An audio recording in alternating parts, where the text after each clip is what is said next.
¿Qué tal? Mi nombre es Juan Francisco Hernández Mata, soy estudiante en la maestría de Psicología Educativa en el Instituto para el Fomento Científico de Monterrey. En esta ocasión les hablaré sobre el fracaso escolar y problemas de aprendizaje. Para empezar tenemos el tema de la individualidad, donde se ve el fracaso escolar desde la perspectiva de la escuela, desde su visión y no bajo la visión de los intereses de la psicopedagogía. Tenemos interiorizado dentro de la escuela que todos los alumnos que tienen dificultades de aprendizaje, que tienen una dificultad para la matemática, para la lectura, están en un fracaso escolar y por eso tienen que ser atendidos por la educación especial. Se tiene la creencia de que todos los alumnos tienen individualidades patológicas en las cuales tienen que ser atendidos por el psicólogo, por el maestro de lenguaje, en general por todos los maestros de educación especial que se encuentran en la escuela. Y ciertamente tiene un papel importante la educación especial dentro de las escuelas, pero se tiende a creer y se está muy interiorizada esa idea de que los alumnos que tienen problemas de aprendizaje son enteramente por problemas patológicos, pero no es así y veremos a continuación por qué. Y para entenderlo tenemos el papel escolar y tenemos precisamente una cita de Terigueri que nos dice: rasgos esenciales de la organización pedagógica de la institución, como la simultaneidad, la presencialidad, la descontextualización, podrían haber sido puestas bajo observación. Sin embargo, la sospecha se volcó sobre los sujetos y el fracaso fue interpretado por mucho tiempo desde un modelo patológico individual. Y por ello tenemos una cita de Terigueri que me llamó mucho la atención, que se puede globalizar como el papel escolar, en la cual nos menciona que la escuela pudo centralizar su trabajo en la organización pedagógica, en la propia institución, en la presencia de los alumnos, en la contextualización de los contenidos. Pudieron haber sido puestas en observación. Sin embargo, la escuela priorizó que los modelos fueran patológicos e individuales, en los cuales si un alumno tenía un fracaso escolar o tenía dificultades para algún contenido o tenía un rezago importante, la respuesta siempre fue que tenía problemas patológicos desde su mera individualidad, sin tener esa visión interna de la misma institución, de las mismas prácticas, acerca de por qué un niño no está aprendiendo o por qué un niño tiene dificultades de aprendizaje. Dentro de nuestra formación como docentes o como maestros, hemos tenido múltiples enfoques en el marco teórico acerca de cómo podemos enseñar y cómo podemos mejorar el aprendizaje dentro del aula. Hemos tenido siempre dos principales autores, en el que es la teoría vygotskiana en la zona de desarrollo próximo, en la cual tenemos a los alumnos en un estadio y tenemos hacia dónde queremos llegar en forma de escalera. Además de que Vygotsky siempre nos menciona la importancia del contexto a la hora de enseñar. Además tenemos también el impacto que tiene Piaget en sus etapas de aprendizaje y en la forma en que un alumno intercambia su información, modifica sus esquemas para adquirir el mismo aprendizaje. Además de que Piaget nos menciona que el aprendizaje tiene mucho que ver con el sujeto y sus propias capacidades. Por lo que nos toca a nosotros siendo parte del aprendizaje. Mencionamos aquí un cambio de perspectiva, donde múltiples investigaciones demuestran cómo cambian los modelos de enseñanza y de aprendizaje cuando las aulas no se piensan como instituciones centradas en el adulto o en el niño, sino más bien como comunidades de aprendizaje. Para tener en cuenta qué son las comunidades de aprendizaje, debemos entender que la escuela no es una institución centralizada solamente en el aprendizaje de los niños, sino que debería ser más bien concebida en el aspecto de que se involucren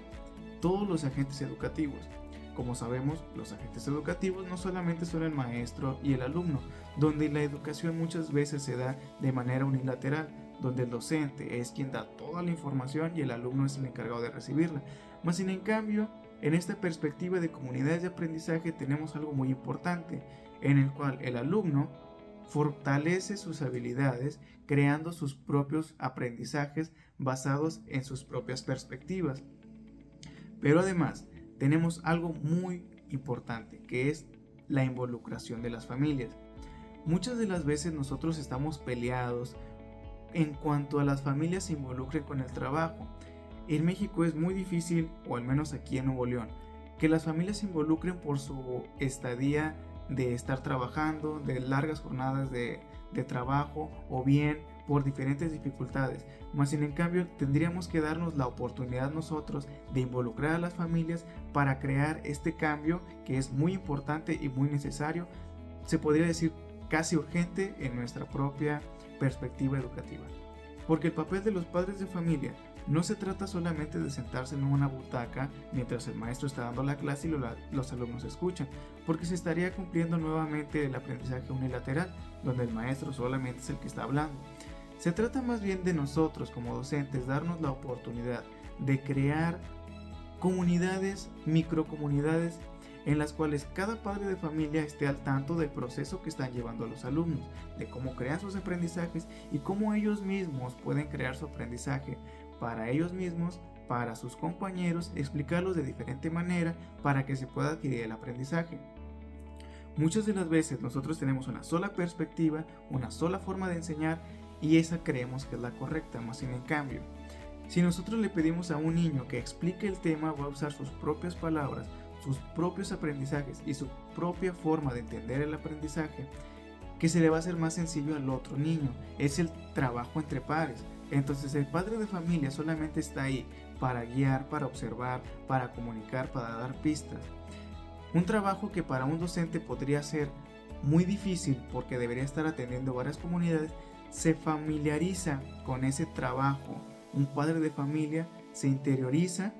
y puede crear el mismo papel de guía que tenemos los docentes para crear nuevos aprendizajes. Que dicho de otra manera también son aprendizajes significativos, porque aunque nosotros no lo pensemos bien o no lo tengamos tan presente, el papel de las familias es muy importante. Tiene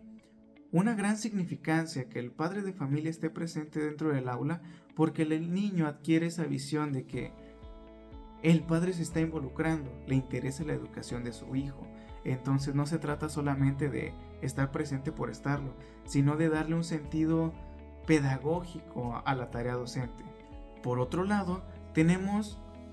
algo que es muy importante y muchas de las veces nosotros como docentes recriminamos mucho y es la capacitación.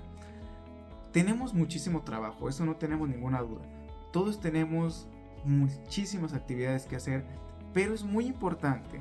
que nosotros tengamos una capacitación en la cual nosotros, al igual que los alumnos, platiquemos, tengamos un diálogo con nuestros pares, con nuestros maestros de grado, con nuestros maestros de la institución, incluso con maestros que hayan tenido experiencia en frente a grupo, como son los directores,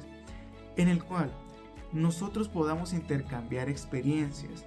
estrategias que nos hayan servido dentro del aula para que los demás puedan crear sus propias estrategias o bien implementarlas que les han dado resultados. Tenemos esa visión de que el docente solamente tiene que cumplir con su trabajo, que al final de cuentas si un niño aprende o no aprende al final le van a pagar, cuando realmente nosotros tenemos que involucrarnos hacia esa profesionalidad en la cual estamos preparándonos continuamente bajo reflexión, bajo experiencias, de cómo nosotros podemos mejorar y darle aprendizajes significativos a nuestros alumnos. Entonces, ¿qué pasa con ese pensar psicopedagógico? Debemos entender que la práctica psicopedagógica es una intervención bajo el proceso que tienen los alumnos y los adolescentes que enfrentan dificultades de aprendizaje y se basa en la experiencia clínica. Mas sin en cambio, los contenidos escolares pueden convertirse en un obstáculo en la práctica psicopedagógica, debido a que los alumnos o nuestra visión que tenemos es que los alumnos aprendan bajo sus propios intereses y bajo sus propias capacidades. Me llamaba mucho la atención una cita en la cual nos mencionaba sobre un niño de la calle, en la cual el niño tenía muchas habilidades matemáticas en cuanto a la suma, a la resta, porque siempre estaba en contacto con dinero, con grandes cantidades. Entonces nos mencionaba que nosotros como maestros tratamos de siempre sesgar a los alumnos que tienen dificultades, tratándonos de ocultar en cuanto a que el docente debe atender a los alumnos que son en su mayoría una heterogeneidad y que los alumnos que tienen alguna dificultad o alguna barrera sean atendidos por educación especial, cuando en realidad nosotros como docentes tenemos que focalizar nuestro trabajo hacia sus propios intereses, porque para atender a alumnos con alguna necesidad o alguna barrera se debe tener un diagnóstico, y bajo ese diagnóstico se tiene que hacer el tratamiento o bien saber nosotros cómo trabajar dado que tengamos ese diagnóstico. Mientras no tengamos ese diagnóstico no podríamos hacer mayor trabajo porque estaríamos trabajando un área muy amplia cuando tendríamos que reducir ese trabajo. Entonces, los contenidos muchas de las veces nosotros vemos como un obstáculo para los alumnos que enfrentan alguna barrera de aprendizaje o bien están focalizados en el fracaso escolar. Cuando bien la lectura, la escritura, las habilidades matemáticas son un punto de partida en el cual nosotros podemos ver cómo está a manera de diagnóstico, y respecto van pasando las clases, vamos avanzando, vamos haciendo este tratamiento conforme a sus propios intereses, cómo es que va avanzando. Entonces, los contenidos como lo son la escritura y la lectura no deben verse como un obstáculo, sino como un diagnóstico para nosotros darnos cuenta qué tanto va avanzando el alumno. Porque es muy importante nosotros ver